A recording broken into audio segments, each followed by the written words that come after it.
اس نے خواب دیکھا کہ 7 موٹی تازی گائیں دبلی پتلی گائیں کو کھا گئی، اور 7 خشک بالیاں ہیں اور 7 سرسبز و شاداب بالیاں ہیں۔ اپنے وزیر سے کہنے لگا کوئی تعبیر والا بندہ ملے۔ اس نے کہا کہ ایک بندہ ہے جس کی تعبیریں بڑی سچی ہیں۔ کہا وہ کون؟ کہنے لگے جناب یوسف۔ تو قید خانے میں پیغام بھیجا حضرت یوسف کو کہ خواب کی تعبیر بتائیں، تو جناب یوسف نے یہ نہیں کہا پہلے مجھے باہر نکالو، یہ نہیں فرمایا۔ فرمایا تعبیر یہ ہے، یہ 7 خشک بالیاں دیکھی ہیں نا، اس کا مطلب ہے کہ 7 سال تنگ دستی رہے گی، اور 7 سرسبز بالیاں دیکھی ہیں تو پھر 7 سال اللہ خوشحالی دے دے گا۔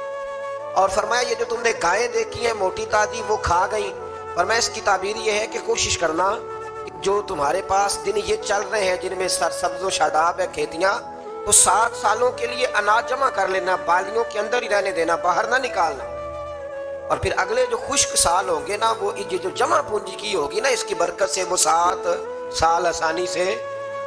اس پر ہمارے مفسرین نے لکھا ہے، اس آیت پر صوفیاء اور بزرگ تو کہتے ہیں نا سارا اللہ کے راستے میں دے دو، یہ بھی بات اچھی ہے، لیکن اگر کوئی اپنے بچوں کے لیے آنے والے وقت کے لیے کچھ چیزیں سنبھال کے رکھے تو یہ بھی سورہ یوسف سے ثابت ہے، یہ بھی سورہ یوسف سے، تو یہ بھی کوئی ایسا فعل نہیں ہے جس پر کوئی شخص تنقید کر سکے۔ آمدام برسر مطلب حضرت یوسف نے جب تعبیر بتائی تو بادشاہ کہنے لگا کہ انہیں باہر نکالو۔ آپ فرمانے لگے میں نہیں نکلتا بھائی، نہیں نکلتا میں جیل سے، یہی ٹھیک ہوں میں۔ آپ کیوں نہیں نکلتے؟ کہنے لگے پہلے اعلان کر کے لوگوں کو بتا کہ میں بے قصور ہوں۔ وہ جو تُو نے پراپوگنڈا کیا نا اپنے منہ سے اعلان کر۔ اس نے جناب زلیخا کو بلایا، ان عورتوں کو بلایا، وہ عورتیں ساری سامنے آئیں، انہوں نے گواہی دی کہ یوسف تو بے گناہ ہے۔ پر سال کتنے لگ گئے؟ اللہ اکبر، 12 سال لگ گئے۔ یقین کریں کچھ لوگوں کو یہ ثابت کرنے میں نا کہ میں ٹھیک ہوں زندگی بیت جاتی ہے، اور میں تمہارا خیر کا ہوں زندگی بیت جاتی ہے۔ لوگوں کو ہوش تب آتی ہے جب مزار پر چادر ڈالنے کا ٹائم آ جاتا ہے، ہوش تب آتی ہے، لیکن پھر ہوش کا کوئی فائدہ۔ 12 سال کے بعد بادشاہ نے ان کو بلایا اور کہنے لگا کہ یہ جو خواب میں نے آپ کو سنایا اب کرنا کیا ہے؟ تو حضرت یوسف کہنے لگے تم سے کچھ بھی نہیں ہوگا، اگر کچھ کرنا ہے تو پھر یہ خزانے کی ذمہ داری میری لگاؤ۔ اگر کوئی قابل آدمی ہو تو وہ آگے بڑھ کے بات کر سکتا ہے، یہاں ہر بندہ ہی آگے بڑھ کے کہتا ہے مجھے دے دو ڈیوٹی، لیکن قابل ہو تو وہ آگے بڑھ کے بات کرے اور سمجھے کہ میرے علاوہ کسی کے لیے مشکل ہے تو پھر وہ آگے بڑھے۔ حضرت یوسف نے جب کہا تو انہوں نے آپ کو وزیر خزانہ بنا دیا۔ پھر ایک وقت آیا کہ وہ عزیز مصر ہی بن گئے، قحط پڑ گیا۔ جب مصر میں قحط پڑا تو دائیں بائیں بھی قحط پڑا، کنعان کے آپ رہنے والے تھے، وہاں بھی قحط پڑا۔ حضرت یعقوب بیٹے کی یاد میں رو رو کے تو آنکھوں کی بینائی چلی گئی۔ اور یارو باپ بھی بڑا ہی پیار کرتا ہے، بڑا ہی پیار کرتا ہے، بڑا ہی پتہ ہے۔ باقی تمہیں تحفے دیتے ہیں، باقی تم سے محبت کرتے ہیں، تو باپ تو بیٹے کو اپنی جوانی دے دیتا ہے، اپنی جوانی اپنے بیٹے کے نام کر دیتا ہے۔ باپ بھی بڑا ہی پیار کرتا ہے سنگیو، کوئی نہیں تول سکتا۔ بچے ایسے گھوم رہے ہوتے ہیں نا ابا جی کے سامنے تو ان کا اٹھنا بیٹھنا چلنا ہی بڑا پیارا لگتا ہے، کہاں آنا جانا ہی بڑا پیارا لگتا ہے۔ باپ کا تو قد روز اونچا ہوتا ہے کہ اللہ نے مجھے لال عطا فرمائے۔ حضرت یعقوب کی آنکھوں کی بینائی چلی گئی رو رو کے۔ بھائی حضرت یوسف کے جب قحط پڑا تو انہیں پتا چلا کہ ایک واحد شہر مصر ہے جہاں گندم سٹاک ہے، کیونکہ حضرت یوسف کو پتا تھا، خواب بادشاہ دیکھ چکا تھا، تو آپ نے مال 7 سالوں کے لیے جمع کر لیا۔ اب بھائی آئے، اللہ اکبر، دشمن سامنے نظر آئے، مخالف حاسد، تو پھر انسان ٹھہرا رہے اور انسان کمزور نہ ہو، طاقتور ہو، اتنا طاقتور ہو کہ حکمران ہی بن گیا ہو۔ ذرا نبیوں کے حوصلے بھی دیکھنا، پیغمبروں کے حوصلے بھی دیکھنا۔ بھائی آئے، کہا گندم چاہیے، تو جناب یوسف نے اوہو پائیاں جیا ساکھ نہیں کوئی جی وچ خار نہ ہوئے۔ ہاں، اور میاں صاحب فرمایا کرتے تھے پائی پائیاں دیاں باواں ہوندے تے پائی پائیاں دے ویری۔ بھائی جیسے ہی داخل ہوئے تو جناب یوسف کی آنکھیں بھر آئیں، رو پڑے، او میرے بھائی آ، رو پڑے۔ وزیر مشیر دائیں بائیں دیکھتے ہیں کہ حضرت یوسف کو کیا ہوا، رو پڑے اور بھر بھر کے گندم دی، اس کو اشارے کرتے چل تھوڑی اور ڈال دے، چل تھوڑی اور ڈال دے۔ جب بھائیوں کو دے چکے تو پھر فرمانے لگے کہ شاید اس سے گزارا نہ ہو، ضرورت پڑی تو دوبارہ بھی آ جانا۔ اپنی قوم کو طرز دے رہے تھوڑا تھوڑا کھاؤ، بھائیوں کو کہتے ہیں ضرورت پڑی نا آ جانا دوبارہ۔ اور کہنے لگے تمہارا ایک اور بھائی بھی ہے؟ کہا ہاں ہے، بنیامین نام ہے۔ فرمایا ہو سکے تو اسے بھی لے آنا۔ بھائی پیسے لے کے آئے تھے گندم لینے کے لیے، اور جب واپس جانے لگے تو حضرت یوسف نے ان کی رقم دوبارہ رکھ دی، وہ دوبارہ ان کی بوریوں میں رکھ دی۔ گھر جا کے انہوں نے کھولی تو گندم بھی تھی اور پیسے بھی تھے۔ بھائیوں سے پیسے تھوڑی وصول کرنے، جا کے اپنے والد سے کہنے لگے ابا بادشاہ بڑے دیکھے ہیں پر اس میں کوئی خوشبو دیکھی، تو اس نے کہا ہے کہ اپنے دوسرے بھائی کو بھی لے کے آنا، تو بنیامین کو لے جائیں۔ حضرت یعقوب فرمانے لگے پہلے بھی تم پہ بھروسہ کر چکا ہوں، بار بار نہیں کروں گا، یوسف گوا چکا ہوں۔ پوتے بول پڑے، کہنے لگے دادا جی آپ تو ہر وقت یوسف یوسف ہی کرتے رہتے۔ انہوں نے ضد کی، اصرار کیا، تو جناب بنیامین کو ساتھ وعدہ لے کے، عہد لے کے، قسم لے کے بھیج دیا حضرت یعقوب نے۔ جناب بنیامین بھی پہنچے مصر میں، یہ دونوں ایک ماں سے تھے، سگے دونوں تھے۔ حضرت یوسف نے جناب بنیامین کو دیکھا تو اپنے ساتھ بٹھا لیا، اور ذرا باتیں کر کے نا ادھر بیٹھ جاؤ ادھر بیٹھ جاؤ، اچھا نہیں آ جائے گا آپ ادھر آ جاؤ میرے ساتھ بیٹھ جاؤ، بھائی تھا نا سگا، اچھا چلو ٹھیک ہے آپ ادھر آ جاؤ، بھائی کو ساتھ بٹھا لیا۔ پھر جب چیزیں دینے لگے تو کان میں کہنے لگے، وہ پریشان تھے نا حضرت بنیامین کی یہ بندہ کیا کر رہا ہے، تو کان میں کہنے لگے میں بھائی ہوں تیرا، میں یوسف ہوں۔ تو اس طرح کہا یار تھوڑے دن میرے پاس رہ نہیں جاتا؟ حضرت بنیامین کہنے لگے رہ جاتا ہوں۔ رہ گئے جناب بنیامین۔ اب کہا نہیں میں نہیں بھیجوں گا۔ کچھ لوگوں نے یہ لکھا ہے کہ حضرت بنیامین کے جو بوری تھی اس کے اندر انہوں نے تھیلے کے اندر شاہی پیالہ رکھ دیا اور فرمایا اس کو ہم نہیں جانے دیں گے، ہمارا پیالہ کیسے، یہ نہیں کہا کہ یہ چور ہے، کہا پیالہ کیسے آیا اس کے تھیلے پہ، لہذا یہ بھی ہم رہے گا ہمارے پاس، دیکھیں گے۔ وہ باقی چلے گئے تو یہودا کہنے لگا کہ میں نہیں جاتا، میں یہیں ٹھہروں گا، اس لیے کہ میں باپ کو کیا بتاؤں گا کہ پہلے بھی میں کرتا میں ہی لے کے گیا تھا یوسف کا، اب میں کیا بتاؤں گا۔ واپس گئے اور جا کے بتایا کہ جناب بنیامین کو انہوں نے رکھ لیا ہے، معاملہ بن گیا ہے۔ وہ کہتے ہیں کیسے پیالہ آیا ہے، شاہی پیالہ۔ حضرت سیدنا یعقوب علیہ السلام فرمانے لگے میں نے تمہیں پہلے ہی کہا تھا کہ تم میرے بنیامین کو بھی لے جا رہے ہو، پہلے میں بھروسہ کر کے یوسف کے معاملے میں پریشان ہوں۔ فرمایا اس طرح کرو، جاؤ ڈھونڈو جا کے میرے یوسف کو، اور ڈھونڈو جا کے میرے بنیامین کو، جاؤ تلاش کرو۔ اللہ اکبر۔ بھائی دوبارہ آئے، گندم بھی ختم ہو گئی تھی، آتے ہی کہا کہ اے عزیز مصر بڑی بری حالت ہے، ہم بڑے پریشان ہیں، ہمارے باپ کی رو رو کے آنکھیں چلی گئی ہیں، مہربانی کرو کچھ گندم بھی دے دو، اور اس طرح کرو کہ ہمارا بھائی بھی ہمیں واپس کر دو تاکہ ہم اسے لے جائیں اور ہمارے والد گرامی کی آنکھیں ٹھنڈی ہوں۔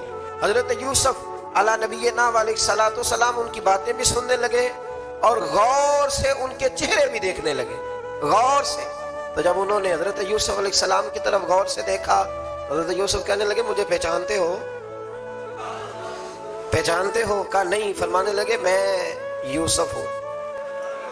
قال انا یوسف، کہنے لگے میں یوسف ہوں، اور حضرت بنیامین کی طرف اشارہ کر کے کہنے لگے وہذا اخی، اور یہ میرا بھائی ہے، میں یوسف ہوں اور یہ میرا بھائی ہے۔ اور فرمانے لگے اللہ نے ہم پر احسان کیا ہے، اور جو تقوی اختیار کرتا ہے اور صبر کرتا ہے اللہ تعالیٰ اس نیک کے اجر کو کبھی ضائع، یہ نہیں فرمایا میں نے بڑے تقوی کیے پرہیزگاری کی تو بچ گیا، فرمایا جو بھی تقوی اختیار کرے گا، جو بھی صبر کرے گا، اللہ اس نیک کے اجر کو کبھی ضائع نہیں کرے گا۔ پھر فرمانے لگے جاؤ آج تم پر کوئی گناہ نہیں، جاؤ ایک دم ہی اسی وقت ہی، فرمایا جاؤ میں نے تمہیں معاف کیا، جاؤ میں نے تمہیں معاف کیا۔ اور فرمانے لگے میری دعا ہے کہ میرا رب بھی تمہیں معاف کر دے۔ پھر فرمایا یہ میری قمیض لے جاؤ، میرا کرتا، اور میرے باپ کی آنکھوں پہ ڈال دینا، امید ہے ان کی آنکھوں کی روشنی واپس آ جائے گی، جاؤ لے جاؤ۔ تو وہ کرتا لے کے گئے، اذهبوا بقمیصی ھذا، یہ میرا کرتا لے جاؤ۔ دیکھو اللہ والوں کے وجود سے جو چیز لگ جائے تبرک بن جاتی ہے۔ تو وہ کرتا لے کے گئے، بھائی ابھی دور ہی تھے، تو قرآن مجید کہتا ہے ابھی وہ دور تھے تو سیدنا یعقوب علیہ السلام فرمانے لگے بھئی مجھے یوسف کی خوشبو آ رہی ہے، مجھے نا یوسف کی، اللہ اکبر، کون اندازہ کرے باپ اور بیٹے کی محبت کا، مجھے نا خوشبو آ رہی ہے یوسف کی خوشبو، مجھے خوشبو آ رہی ہے۔ حضرت سیدنا یعقوب علیہ السلام کی آنکھوں پہ ڈالا تو روشنی واپس آ گئی۔ کعبہ جی ذرا چل کے دیکھو تو صحیح، رب نے آپ کے بیٹے کو کتنی شانیں عطا فرمائی، چلو نا۔ یہ 72 لوگ تھے جو یہاں سے چلے کنان سے، اور ہزاروں کا لشکر لے کر حضرت یوسف آئے، ہزاروں کا لشکر لے کے والد کے استقبال کے لیے۔ اور جب باپ بیٹے کی ملاقات ہوئی تو امام غزالی فرماتے ہیں 4 لوگ دنیا میں بڑا ہی روئے ہیں۔ ایک حضور بڑا روئے ہیں امت کے غم میں، اور ایک سیدہ فاطمہ بڑا ہی روئی ہیں حضور کے وصال کے بعد، اور تیسرا فرماتے ہیں یعقوب بڑا ہی روئے ہیں حضرت یوسف کے لیے، بڑا ہی، اور چوتھے امام زین العابدین بڑا ہی روئے ہیں واقعہ کربلا کے بعد۔ یہ 4 لوگ بڑا ہی روئے۔ پھر جب ملاقات ہوئی دونوں کی تو اس درد سے ملاقات ہوئی کہ ہر آنکھ اشک بار ہو گئی۔ باپ بیٹا اتنی وارفتگی سے مل رہے تھے، اتنی وارفتگی سے کہ دائیں بائیں انہیں خبر ہی نہ رہی کہ باقی لوگ بھی ہیں۔ حضرت علامہ اسماعیل حقی نے لکھا ہے کہ جناب جبریل امین حضرت یعقوب کے کان میں کہنے لگے بس کریں، اوپر تو ذرا نظر اٹھائیں، فرشتے بھی دیدار کے لیے آئے ہوئے ہیں۔ دیکھیں اللہ کے فرشتے بھی آئے ہیں اس منظر محبت کو دیکھنے کے لیے۔ حضرت سیدنا یعقوب علیہ السلام، حضرت یوسف کی والدہ، اور پھر آپ کے 11 بھائی سارے آپ کے لیے سجدے میں گر گئے۔ تو حضرت یوسف کہنے لگے ابا جی یہ وہ میرا خواب ہے جو میں نے بچپن میں دیکھا تھا، یہ وہ میرا خواب ہے۔ حضرت سیدنا یعقوب علیہ السلام پھر کم و بیش لگ بھگ 23 سال، کچھ نے لکھا ہے 40 سال مصر میں رہے، اور جب وصال ہونے لگا تو حضرت یوسف سے فرمانے لگے بیٹا مجھے یہاں دفن نہ کرنا، مجھے وہیں لے جانا جہاں میرے والد دفن ہے۔ وہاں جا کے وہ دفن ہوئے۔ حضرت یوسف علیہ السلام نے پھر سالوں حکومت کی مصر پر، پھر وہیں ان کی تدفین ہوئی، اور جب تدفین ہوئی تو اختلاف ہو گیا، ہر قبیلہ کہتا تھا ہم نے اپنی طرف یوسف کو دفن کرنا ہے، اس لیے کہ جس طرح ان کو دفن کریں گے خوشحالیاں ہوں گی۔ پھر فیصلہ ہوا کہ سنگ مرمر کے تابوت میں رکھ کے حضرت یوسف کو دفن کیا جائے، اور دفن کرنے کے بعد ایسی جگہ پہ دفن کیا جائے جہاں سے پانی چھو کے گزرتا ہے۔ تو ان کو وہاں دفن کیا گیا، پانی چھو کے گزرتا تھا، لوگ کھیتیوں کو لگاتے تھے، اور مصر سرسبز و شاداب رہتا تھا۔ اور پھر حدیث پاک میں موجود ہے، مولا علی شیر خدا رضی اللہ تعالی عنہ فرماتے ہیں کہ نبی کریم علیہ السلام کی بارگاہ میں ایک اعرابی آیا، حضور نے فرمایا کچھ مانگ لو۔ اس دیہاتی سے حضور نے فرمایا ہے آج وہ مائل باتا، اور بھی کچھ مانگ لے۔ تو کہنے لگا حضور آپ مجھے سواری کے لیے اونٹ دے دیں۔ حضرت علی کہتے ہیں میں نے کہا ہے افسوس، مانگا بھی تو کیا مانگا۔ حضور نے فرمایا چل کچھ اور مانگ لے۔ کہنے لگا چلے آنے جانے کے لیے کرایہ بھی دے دیں، زادرہ بھی دے دیں، کھانے کیا مانگا۔ تو حضور علیہ السلام نے اسے دے دیا۔ تو محبوب فرمانے لگے تجھ سے تو موسیٰ علیہ السلام کے دور کی وہ بوڑھی اچھی تھی۔ کہا وہ بوڑھی کون سی بوڑھی؟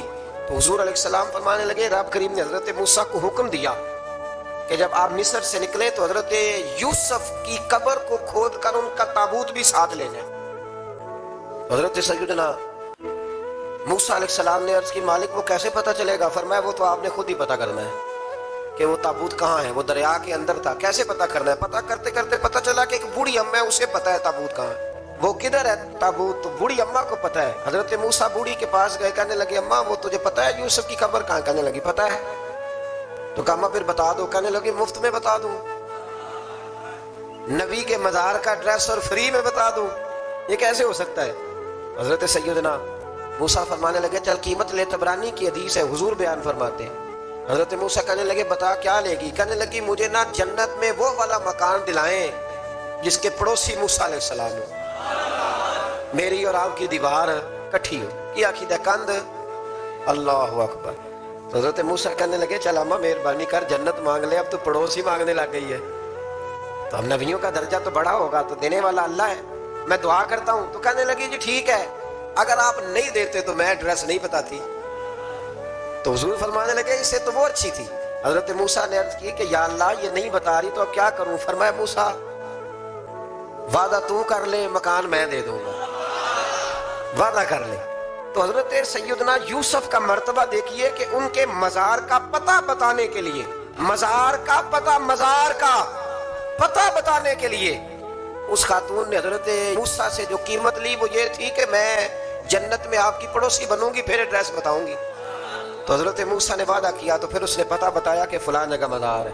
یہ تقریباً سینکڑوں سال بعد حضرت موسیٰ وہ وہاں سے نکال کے تابوت کو اپنے ساتھ لے کر کے گئے۔ یہ وہ واقعہ جسے قرآن نے احسن القصص قرار دیا۔ اللہ کریم نے ہمیں اس واقعے میں یہ بتایا ہے کہ معاملات کی زندگی سے گھبرایا نہ کرو، جب بھی کوئی آزمائش آتی ہے نا تو پھر اللہ دو آسانیاں عطا کرتا ہے. اور یہ بھی یاد رکھیں جو آسانیوں والے ہوتے ہیں نا آزمائشیں بھی انہیں آتی ہیں. جو لاڈلے زیادہ ہوتے ہیں کئی دفعہ تکلیفیں بھی زیادہ. اللہ تعالیٰ لاڈلوں کو تکلیفوں سے محفوظ رکھے لیکن تکلیفیں بھی زیادہ انہیں آتی ہیں. حضرت یوسف لاڈلے تھے تو سیدھے کنویں میں گئے تھے لیکن اللہ بڑا کریم ہے. بھائیوں نے 20 درہم قیمت لگائی. رب کریم نے فرمایا دیکھنا پھر میں اپنے یوسف کی کیا قیمت بیان کرتا. پھر کروڑوں اور اربوں قیمت لگی. پھر کہاں کی آزمائش تھی, کہاں کی بات تھی. وہ ہر جگہ صابر رہے. کسی جگہ ان کا کوئی شکوہ نظر, ایک تقوی, دوسرا صبر, خاموشی. ہم لوگ نا بول کے لڑ کے فتح حاصل کرنا چاہتے ہیں. یاد رکھنا آخری بات عرض کرنے لگا ہوں, صبر کرنا اور کام کرنا. صبر کرنا اور اپنے حصے کا رزلٹ اپنی مرضی کا نہ مانگنا, رزلٹ رب کریم کی مرضی کا. نتیجہ صبر کریں اور اپنے حصے کی ڈیوٹی کریں, پھر دیکھیں اللہ کتنا عطا فرماتا ہے. ڈیوٹی میں بھی کمزوری نہ کریں اور بے صبری کا مظاہرہ بھی کبھی نہ کریں. حبیب اجمی ایک بزرگ تھے, ان کے پاس ایک شخص اکثر آتا تھا, بڑا مالدار تھا, ایک ہی بیٹی تھی, وہ بھی ٹانگوں سے معذور تھی. تو آپ اکثر اس کو کہتے ہیں کہ تو توبہ کر, اللہ کی بارگاہ میں رجوع کر. ایک وقت ایسا آتا ہے کہ پھر انسان کا جب کوئی اپنا نہیں رہتا پھر اسے مصلی یاد آتا ہے, لیکن اگر مصلی کی عادت بچپن سے پڑ جائے نا تو پھر ذرا آسان ہوتا ہے اللہ سے دل لگانا. وہ اکثر آپ اس کو کہتے ہیں کہ ٹھیک ہو جائے, کہ تو بیٹی ہے وہ بھی بیچاری معذور ہے تو کہاں دولت لے جائے. آج کرتا ہوں, ہم تاریخیں دیتے رہتے ہیں نا اللہ تعالیٰ کو معاذ اللہ کہ رمضان سے میں نے نیک ہو جانا ہے, عمرہ کر کے آؤں گا تو پھر میں پکا نمازی ہوں. خدا کے بندو, کس نے تجھے بتایا کہ رمضان تک تو زندہ رہے گا؟ کس نے خبر کی کہ عمرہ کرنے تک تو بچے گا؟ حضرت حبیب ادمی اس کو کہتے تو کہتا بڑی جلدی ٹھیک ہو جاؤں گا. ایک دن سویرے سویرے توبہ کرنے آ گیا. آپ نے فرمایا کیا ہوا؟ تو کہنے لگا حضرت جی کل ایک 15 سال کا نوجوان ملا ہے اور مجھے توبہ کرا گیا. مزہ ہی اس عمر میں اللہ اللہ کرنے کا ہے. نبی کریم سے محبت بھی کرنی ہو تو یہی عمر ہے. عشق لگا سی کھیڈاں کھیڈ دی نوں تے پھر مینوں کھیڈاں بھول گئیاں. کجل پایا سی میں یار دے ویکھنے نوں, پھر او دی یاد وچ روندیاں ہی رول گئیاں. حیدر شاہ اس گلی کدے نہ رولدی پر ہن تے رول گئی. جن لوگوں نے ابو جہل کو قتل کیا تھا ان کی عمر بھی 15 سال تھی. ہم تو بڑے نہیں نہ ہوتے ساری زندگی, نہ ہمیں کو بڑا ہونے دیتا ہے, ہم بڑے ہی نہیں ہوتے. یہ تو عمر ہے کچھ کل گزرنے کی. 15 سال کا نوجوان توبہ کرا گیا. تو حضرت حبیب اجمی کرنے لگے وہ کیسے؟ کہنے لگا حضرت جی میں کل منڈی گیا تھا, مجھے کچھ سامان خریدنا تھا, تو بغداد کے بازار سے میں نے مچھلی خرید لی 10 کلو. باقی بھی سامان تب خود لے جا نہیں سکتا تھا. تو مزدور آپ کو پتہ ہے بیچارے آج بھی سڑکوں پہ بیٹھے ہیں. تو مزدور بیٹھے تھے تو ان میں ایک نوجوان 14-15 سال کا, چہرے پہ بڑی روشنی. میں نے اس کو کہا بیٹے مزدوری کرو گے؟ کہنے لگا حضور مزدوری بھی کرتا ہوں, پڑھائی بھی کرتا ہوں, اور جو اللہ کو منظور ہو اس کی عبادت بھی کرتا ہوں. میں نے اسے کہا کہ یہ میرا سامان ہے فلاں جگہ پہنچانا, کیا لوگے؟ کہنے لگا 3 دینار مزدوری. سودا طے ہو گیا, اس نے سامان اٹھا لیا. کہتے ہیں رستے میں ظہر کا وقت ہو گیا. کہنے لگا چچا اگر اجازت ہو تو نماز پڑھ دوں. 15 سال کا جوان. کہتے میں رکھ کے نا وہاں سامان تو پھٹے پہ بیٹھ گیا, نماز پڑھنے چلا گیا. باقی لوگ دیر سے آئے, وہ بچہ جلدی آ گیا. میں نے کہا بیٹے آپ جلدی آ گئے. کہنے لگے نفل چھوڑ دیے ہیں, آپ یہی نہ سمجھ لیں کہ کام چور ہے, میں بعد میں پڑھ لوں گا. کہتے ہیں وہ دوپہر کا وقت, رمضان بھی نہیں تھا. میں اس بچے کو, نوجوان کو گھر لے گیا اور میں نے اپنی بیوی سے کہا کہ بڑا نیک ہے, نمازی ہے. اور راستے میں یہ بھی ہوا ہے کہ میں نے اسے ایک دفعہ کہا ہے کہ یہ مجھے تھوڑی دیر کے لیے دے دو, گرمی بڑی ہے, تمہیں پسینہ آ رہا ہے, میں اٹھا لیتا ہوں. کہنے لگا نہیں چچا میں رزق حلال کھاتا ہوں, اگر آپ اٹھائیں گے تو میں 3 دینار مزدوری پوری نہیں لوں گا, پھر پیسے کم کروں گا. میں نے طے کیا ہے کہ اٹھاؤں گا. تو کہتے ہیں میں نے اپنی بیوی کو بتایا تو بڑی متاثر ہوئی. کہنے لگی دوپہر کا کھانا پک گیا, اسے کو روٹی کھا لے. رمضان بھی نہیں تھا. کہتے میں باہر نکلا, اس کو 3 دینار تھمائے. تو میں نے کہا بیٹے ایک بات میری مانو گے؟ کہنے لگا بتائیے. میں نے کہا کھانا پکائے کھا لو. کہنے لگا میں معافی چاہتا ہوں, میں نے روزہ رکھا ہوا ہے. حضور نے حکم دیا, حکم نبی کریم نے حکم دیا, بخاری مسلم کی حدیث ہے. فرمایا نوجوانوں اگر تمہارے پاس طاقت ہے تو نکاح کر لو ورنہ روزے رکھو.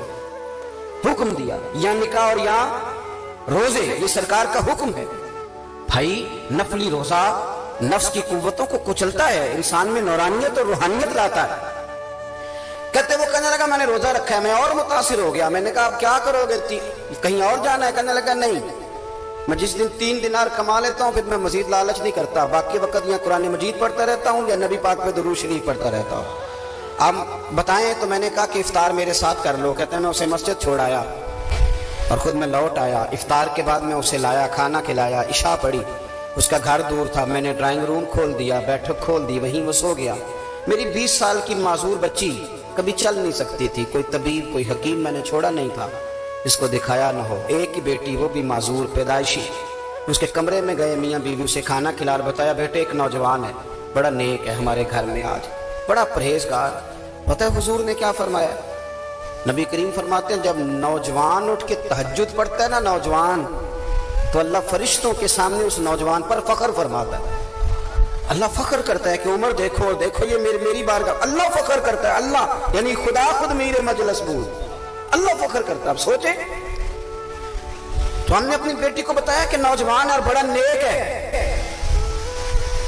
تو کہتے ہیں وہ کھانا کھلا کے ہم واپس آ گئے، آدھی رات کا وقت ہوا تو دروازے پہ دستک ہوئی، بچی اپنے کمرے میں سو رہی تھی، ہم اپنے کمرے میں، وہ بیٹھک میں، گھبرا کے اٹھے کہ اس وقت کون ہے دروازے پہ؟ تو بیٹی کہنے لگی ابا دروازہ تو کھولنا۔ کہتے ہیں دروازہ کھولا تو 20 سال ہو گئے تھے بیٹی کو، کبھی اس نے چل کے نہیں دکھایا تھا، کبھی دوڑ کے ادھر جاتی کبھی ادھر آتی، کہتی الحمدللہ اللہ نے میری ٹانگیں ٹھیک کر دی۔ ہم دونوں رونے لگے، اے اللہ تو کتنا کریم ہے، کیسے ہوا بیٹے سارا کچھ؟ تو بیٹی کہنے لگی ابا آپ نے کہا تھا نا کہ نیک نوجوان آیا ہے، تو میرے دل میں خیال آیا اللہ اگر واقعی نیک ہے تو اس کے صدقے مجھے شفا ہی دے دے۔ یا ایھا الذین آمنوا اتقوا اللہ وابتغوا الیہ الوسیلہ۔ تو کہنے لگی ابھی میری دعا بھی پوری نہیں ہوئی تو رب کریم نے فضل کیا ہے اور مجھے شفا عطا کر دی۔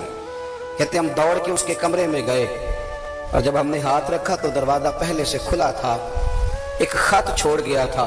آج کل کے پیر کی کرامت ہوتی تو فیس بک پہ دے دیتا، باقی کو بھی ذرا بھول پتہ چلے۔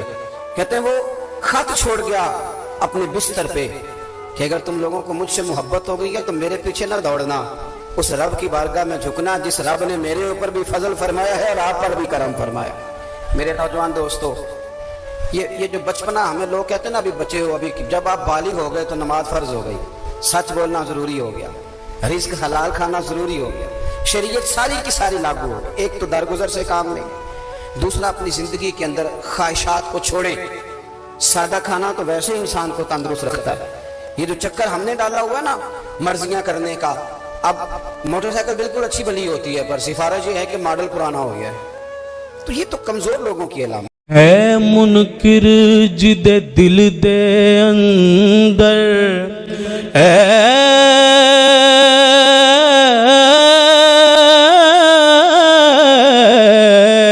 ہے منکر جد دل دے اندر نہیں عشق صدیق ولی دا، ہے منکر جد دل دے اندر نہیں عشق صدیق ولی دا،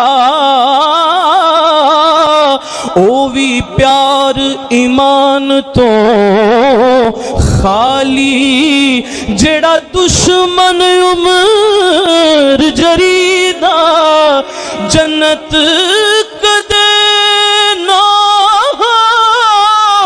جاسی جسنو نہیں پیار عثمان غنی دا، آزم او بھی وڈا کافر جڑا نہیں حبدار علی دا،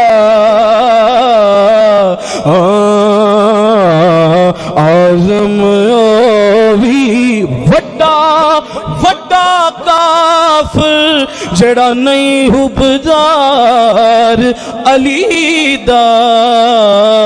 کیا بتائے گا کوئی رفت بام صدیق، کیا بتائے گا کوئی رفت بام صدیق، میرے ادراک سے بالا ہے مقام صدیق،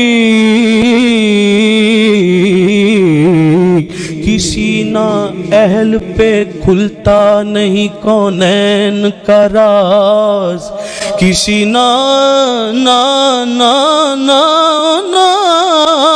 اہل محل پہ کھلتا نہیں کونین کا راز، اور کسی کم ظرف کو ملتا نہیں جام صدیق، کسی کم ظرف کو ملتا نہیں جام صدیق۔ ہوا اپنے چلن پر ناز نہ کرتی اعظم، دیکھ لیتی اگر انداز خرا میں صدیق۔ چارے یار نبی دے پیارے، سارے